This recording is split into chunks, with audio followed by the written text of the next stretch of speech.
Good afternoon, everyone.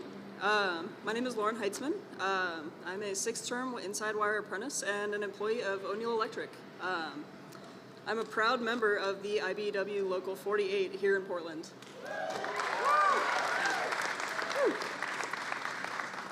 I've been honored to be a member of the community of workers transforming PDX, and I have marveled at the feats of modern engineering carefully reworking this space into a concourse of the future. They say this project, built with the help of federal infrastructure dollars, will fuel industries, tourism, and allow the region's economic engine to take flight. I see this airport as an opportunity to hone my craft alongside the best workers in the world. This airport is an opportunity, this airport is the firm foundation for families to grow and flourish. I grew up in a single-parent home. My mother often went hungry so that I could eat. She had jobs, a college degree, but no health insurance. We had a car, but not really any money for major repairs. I myself have been a barista, a TSA agent, an officer, and even for a short time, a professional mountain biker. That was fun. I could have taken one of a million paths. What drew me to Oregon is the wide open spaces. It was only by chance that I ended up an electrician. That's awesome. And that chance has brought me to the IBEW. To me, not only is this project a symbol of modern advancement and ingenuity, it is the vehicle for the promise of a better life. This airport is a landmark. I will forever drive by and see it as a symbol of how far I've come. Projects like this change lives and keep Oregon moving forward. Today, I can buy new boots, or even the latest and greatest mountain bike. But more importantly, I have health care, I have a pension, and I have the security of good pay. And that extra income, I can take my mom grocery shopping whenever she wants. Yes.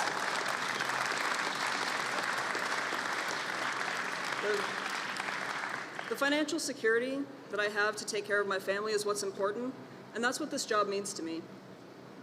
The bipartisan infrastructure law that passed last year is not just an investment in infrastructure. It is also an investment in good union jobs. It's an investment in good schools and strong communities. It's an investment in me and my union. The men and women of the IBEW, we're just getting started. Yes. We are ready to rebuild the I-5 bridge over the Columbia River and modernize the port marine terminals and upgrade the container cranes that are so essential to this region's commerce. And of course, finish this airport, making it a jewel of the Pacific Northwest. We are ready to build America back better, and we are so proud to have a president who understands that building America back better means building union.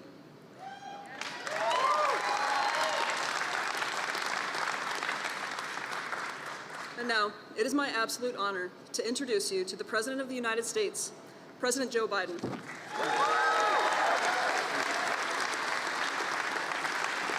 Please have a seat if you have one. Thank you all very much. It's great to be back in Portland. It's great to, and Lauren, thank you very much for that introduction. And Mayor Wheeler, thanks for the passport into the city. Being a mayor is the toughest job in American politics. They know where you live, and everything that affects them, they look to you for answers. Governor Brown, thank you for welcoming me back to Oregon. And Colonel, I want to thank you and the 142nd Wing of the Red Hawks of Oregon, the Air National Guard, for hosting us at the base today. We're making a lot of work for you. I understand that. I also want to thank Oregon's outstanding members of Congress. Ron Wyden. Ron has been a leader in the Senate fighting for clean energy and jobs for a long time. And now he's a chairman of a finance committee, which makes him the king of the Senate. Working to make sure that teachers and firefighters don't pay a higher tax than billionaires, which in many cases they do.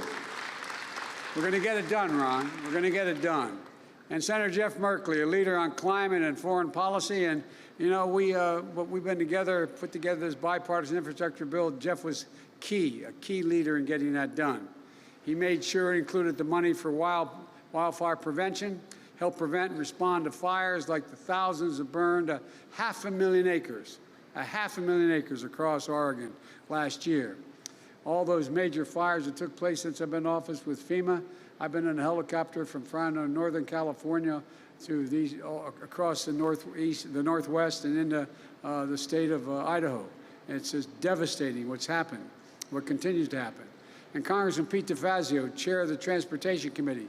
Pete's helped ensure that we're going to rebuild the country, and we buy American. We buy American. And look, with union workers and U.S. Steel, we're going to miss Pete. We're going to miss you, Pete. I don't know. I wish you weren't leaving. And Congressman Earl, where's Earl? Hey, Earl, thank you. Earl had me ride here on a bicycle, but I don't mind. But I got a new one. It's really not a little race. Anyway, a critical voice in Congress when it comes to investing in infrastructure. Earl helped bring together labor and business to help get this done. And Congressman Kurt Schrader, he's played a key part in the progress we've made as a nation on jobs, economic growth, and clean energy. Thank you very much, pal. And he's strong and consistent voice to make sure we modernize our infrastructure and help Oregon and everyone all across America. You know, the last guy that had this job talked about Infrastructure Week. Every week he'd talk about Infrastructure Week. It didn't come for 4 years. Well, I gave you Infrastructure Decade. This is for 10 years. $1.4 trillion. And Suzanne, who works tirelessly to ensure that we have left out, no one's left out, you know, including women and people of color. We're building a better America. When I got elected, I said, and I meant it, people weren't sure I really meant it, but I said, I want my administration to look like America, and it does. There are more women in my administration than men. There are more women in positions of consequence. There are more African Americans judges that have been appointed than every other president combined has appointed. Folks, I want to thank you all for everything you're doing for the people of Oregon. We're here today to talk about investments we're making to modernize this airport and this an economic engine for the entire region. Though through the bipartisan infrastructure law, we're investing $25 billion to upgrade and modernize American airports out of the money that is the over $1 trillion we're spending in infrastructure. Airports all across America are second rate. I used to tell the story that if, in fact, I dropped you in the middle of the night in an airport in China and an airport in the United States, took a blindfold off and said where you were, you'd think the one in China was in America. We've fallen behind. We haven't invested in ourselves. And I want to thank Ron and Jeff, Peter, Earl, Kurt, Suzanne for helping prove that America can do big things again. We can do anything we want to do. Bothers the heck out of me that there's this belief that we can't do big things anymore. But we can. We're proving we can. And we must build a better America. And a good place to start is right here in Portland. Folks, look, Portland International Airport is a perfect example of both the need and the opportunity and the ability to make progress. I don't have to tell you that it's an essential economic engine for the entire region, not just Portland. A lot of folks may not know it, but this airport employs 10,000 people. 10,000 people. Every day they show up, airline workers, technicians, retail workers, maintenance staff, and more. In addition, 20 million people travel from this airport every year, bringing 330,000 metric tons of cargo in and out of this state through this airport in the air. Shipping seafood from Oregon to fishermen all across America, all across the world, quite frankly. Bringing goods from every corner of the country to Oregon homes and businesses. But here's the deal. It's been much too big and too long since America's invested in our own airports, our ports, and our rails. We haven't done it. We used to have the best infrastructure, rated the best infrastructure in the world. This is a fact. We are now ranked by the international community as 13th best infrastructure. 13, the United States. We've stopped investing in ourselves. We stopped investing in our people. We stopped investing in America. And I know people are tired of hearing me say it, but this time we're going to lead the world and invest in ourselves, invest in the nation, and invest in our people. That's the place to start.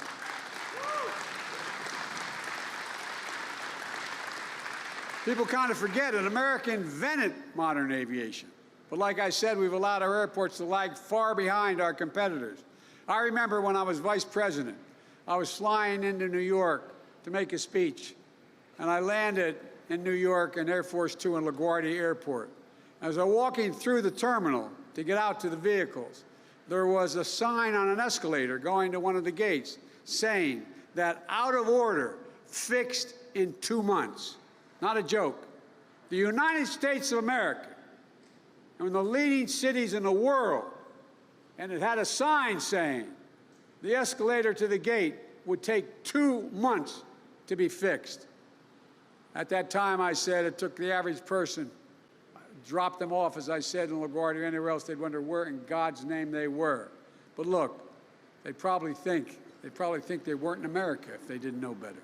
But folks, by the way, LaGuardia I caused a bit of a stir because I said it publicly what was happening. And guess what? The governor and legislature decided they had to change things. And they invested $4 billion into one of the great destinations of the world, New York. The whole point of telling this story is I realize I'm preaching to the choir as we need to invest in American airports and here in Oregon.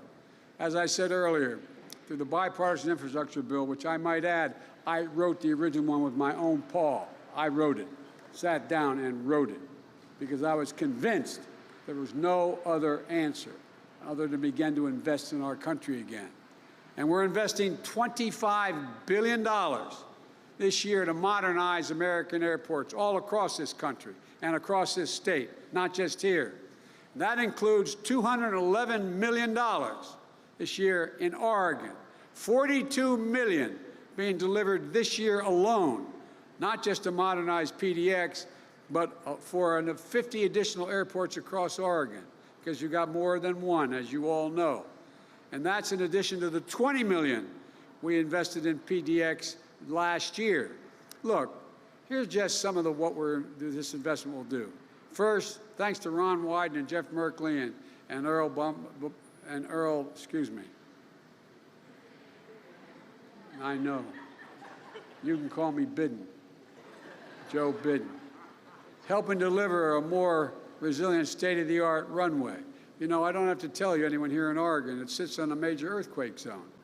And in fact, you had a 0.4 magnitude earthquake strike not far from here just 2 days ago. Imagine what would happen if that earthquake struck closer to the airport. It wouldn't just threaten lives, it would threaten to shut down the local economy for a heck of a lot longer than 2 months it takes to fix an escalator.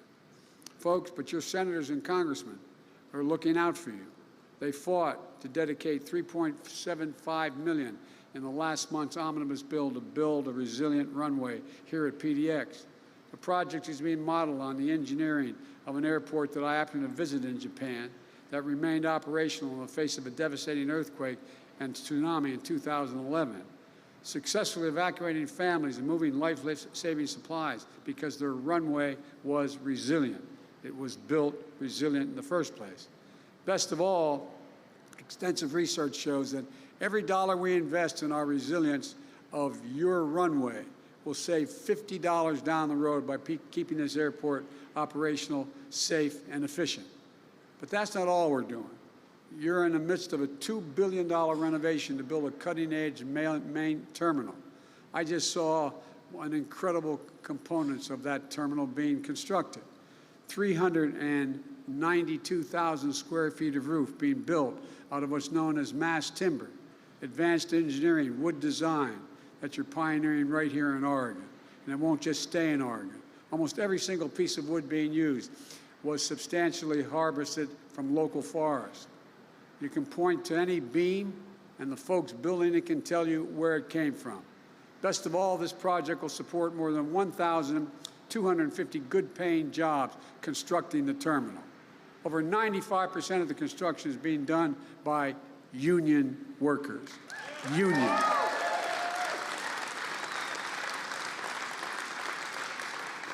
Someone criticizing me, too, I guess it was now 2 months ago, said, you know, you use the word union more than all presidents combined. Well, there's a good reason for that. They're the best workers in the world. There's a reason why it makes sense to have a union worker. They train like it's like going to college to get that apprenticeship, not a joke. And in addition to that, they get it done on time and with the best possible results you can get. We already nearly have 280 contracts amounting to $80 million have gone out to small businesses that are minority-owned and women-owned and veteran-owned, lifting up the economy for everyone. And this is just the start. Because of the infrastructure law, we're going to see modern baggage claim area, improved taxiways, and yes, better escalators. And, you know, the investment all across Oregon is going to continue. Like was mentioned earlier by Coos Bay, you know, we've delivered nearly $33 million in January to modernize the main jetty, making it safer and more efficient for ships, boaters, and fishermen. And improving the capacity of that port is something Ron Wyden and Pete DeFazio in particular have been fighting for a long time. All across Oregon, we're sending the message. These ports and airports are open for more business. And we're sending the same message about your roads and your bridges. Right now, there are nearly 400 bridges and about 1,300 miles of highway in poor condition just here in Oregon. It's estimated that driving on those roads that need repair cost Oregon drivers an extra $256 a year in gas, repairs, and longer commute times. That's a $256 hidden tax on Oregon drivers. And thanks to the infrastructure law, we're making the most significant investment to modernize roads and bridges in the last 70 years since Eisenhower's interstate highway system.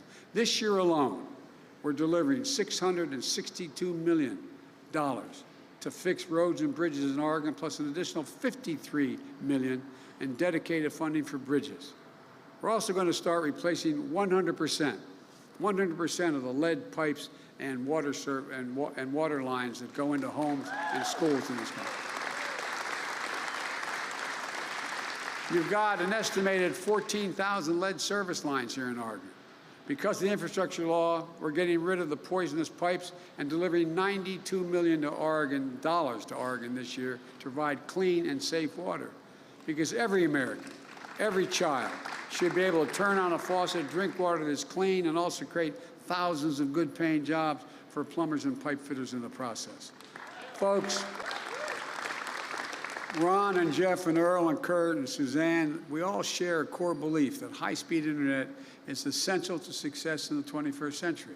But today, more than 1 in 10 Oregon households don't have high-speed internet. And this law delivers $100 million to Oregon to make high-speed internet affordable and available everywhere in the state, urban, suburban, and rural, creating jobs for union technicians laying down those broadband lines. Never again should a parent have to sit in their car, drive to McDonald's parking lot, sit there with their child to get online so they can do their homework, which was happening during the pandemic. The law also builds up our resilience to extreme weather. Over the last decade, extreme weather has cost the state of Oregon at least $5 billion in damages. $5 billion. Our infrastructure law upgrades modernizing and strengthening transmission lines, helping communities to deal with floods, droughts, wildfires that are only coming with more frequency and ferocity. Folks, there's so much more in this law. We made a lot of progress, and the fact is we have an incredible opportunity ahead of us. But we also know that families are still struggling with higher prices. I grew up in a family where when the price of gasoline went up, it was a conversation at the kitchen table because it made a difference to my dad. We felt it. Let's be absolutely clear about why our prices are high now. 2 reasons. First, COVID. The way the global economy works, if a factory in Vietnam makes a computer chip and shuts down due to COVID in Vietnam, the ripple effect can slow down automobile manufacturing in Detroit. So because of the pandemic, we've had disruptions in our supply of important materials. So prices went up. Just look at automobiles. Last year, they accounted for 1/3 of all the inflation in America. 1/3 was because of automobile companies couldn't get computer chips, and the price of automobiles skyrocketed because there was significant demand because the economy was growing, but no availability. So I'm calling on Congress to pass the bipartisan innovation bill to make more of these chips here at home and speed up the supply chains. And folks, with regard to supply chains, let me say one thing. There's a little outfit called Intel. The chairman of the board of Intel asked me to come and see me in Washington. And he said he wanted to invest $20 billion in a computer chip factory he was going to build just outside of Cleveland. $20 billion. He was going to create thousands of jobs building the facility and thousands of jobs running the facility. Average wage, once the facility was built, $132,000. This is, and now if you guys pass and get me that other bill on my desk, he's prepared to invest another $100 billion, $100 billion in that same facility. And what everybody forgets, we invented the damn thing. We invented the computer chip, not a joke. And all the progress, all the change has come from American technology. We don't make them anymore, basically. But now we're changing that. The second big reason for inflation is gas prices. And it's Vladimir Putin's gas price increase. Putin's invasion of Ukraine has driven up gas prices and food prices all around the world. We saw that in the most recent inflation data. Last month, 70% of the increase in inflation was a consequence of Putin's price hike because of the impact on gas and energy prices. And doing everything I can to bring down the price to address Putin's price hike. That's why I authorized the release of 1 million barrels per day for the next 6 months from our Strategic Petroleum Reserve. And I worked with oil producers to ramp up production. I coordinated the release with our partners all around the world because I spent a lot of time with them. And they agreed, over 30 countries agreed to release 60 million additional barrels over the same period for another 240 million barrels over the next 6 months. The largest collective reserve release in history. Nations coming together to help deny ability to Putin to weaponize his energy resources against American families and families in Europe and around the world. And Americans should be seeing some savings, which are already seen in the price of gas coming down. But we need to do something else. We need to get off this roller coaster of relying on oil. We need to declare America's energy independence. We need to accelerate our path to clean, renewable energy that includes adoption of adaptation of electric vehicles like cars, trains, school buses, and transit. We found new battery technology that is just amazing. Beyond gas prices, I've called on Congress to move immediately to lower the cost of families' utility bills, prescription drug costs, while lowering the deficit and reducing inflationary pressures. Folks, give you one example. There's over 200,000 children in America with type 1 diabetes. They need that vial of insulin all the time. If they don't get it, you know what the average cost for that is nationwide? $647. That's how much it costs them a month. Not only is a concern if you don't have the insurance, you don't have the income. Imagine being the parent, robbed of your dignity, knowing you don't have ability to help your child at all, and see what's happening. You know how much it costs them to make that one vial? $10, T-E-N dollars. $10. With a little bit of help, and I know my colleagues support me, with a little bit of help, and a few Republicans getting out of the way in the United States Congress, because none of them are helping, we can lower that price to $35 a month, and they still make 3.5 times what they paid for. Make a difference in families' lives. We can do it without raising taxes a penny, and anyone making under $400,000. No one making under 400 grand see a penny in their taxes go up. That's the best way Congress can address inflation right now. Lower the cost of other things for people, everyday people working like hell just to keep food on the table. Let me close with this. When I was running for office, I'm sure you heard me say 1,000 times, I was going to build this economy from the bottom up and the middle out. Because when that happens, everybody does well. The wealthy do very, very well. The poor have a way up, and the middle class can grow. As my dad would say, and just have a little bit of breathing room. Just a little bit of breathing room. So we're going to deal in the people and the places that have been left out and left behind. We're making progress. Over the course of my presidency, our recovery has created 7.9 million jobs. More jobs created over the first 14 months of my presidency than any presidency in American history. over 420,000 manufacturing jobs. Who says we can't manufacture our way through all of this? We are the best workers in the world. Not a joke. Unemployment nationwide is at 3.6%, down from 6.4% when I took office 19 months ago. The fastest decline in unemployment at the start of a term of a president ever recorded. Oregon, you just added 122,000 jobs, and unemployment has dropped from 6.4% to 3.8%. Last year, and during all this time, don't listen to my Republican friends in Congress, last year, my budget reduced the deficit by $350 billion. Hear me? We didn't increase the deficit a penny. We reduced it by $350 billion. And the budget I submitted, we're on our way to getting done this year in 2022. We're on track to reduce the deficit by more than $1,300 billion. $1,300 billion. The largest one-year reduction of deficit in American history. It's particularly important now as we work to reduce the pressure on inflation. Oregon and America have gone from being on the mend to being on the move. We just got to get the hell out of our own way. So we're coming forward with challenges from strength, positions that we're in, not like we've been before. I'm more optimistic about America's potential today than I've been any time in my career. And I've been doing this job in national politics for a long time. Because I see a future that is without a limit. I mean, this is the United States of America, for God's sake. We're the only nation in the world. This is a fact. Look it up.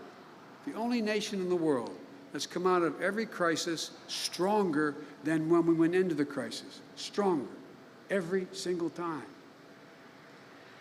I was with Xi Jinping. I've traveled with 17,000 miles of him and spent more time with any other world leader over a total of, I think, and we're up to 90-some hours of talking or meeting together over the last 6-7 years. And we were in the foothills of the Tibet, and he asked me, he said, I had a translator and he had a simultaneous translator. And he said, can you define America for me? This is a true story. He repeats it. I said, yeah, I can, in one word. And he looked at me. I said, what do you mean, in one word? I said, possibilities. Anything's possible in America. Anything's possible. And that's what we're going to do today. Do what we are capable of doing. Stop feeling sorry for ourselves. Get the hell up and take this country back in a way that we lead the world again, because we can do it. We're on the way to doing it. And with the help of your delegation, we're going to get it done. I mean it. There's nothing beyond our capacity. God bless you all, and may God protect our troops. Thank you, thank you, thank you. Appreciate it.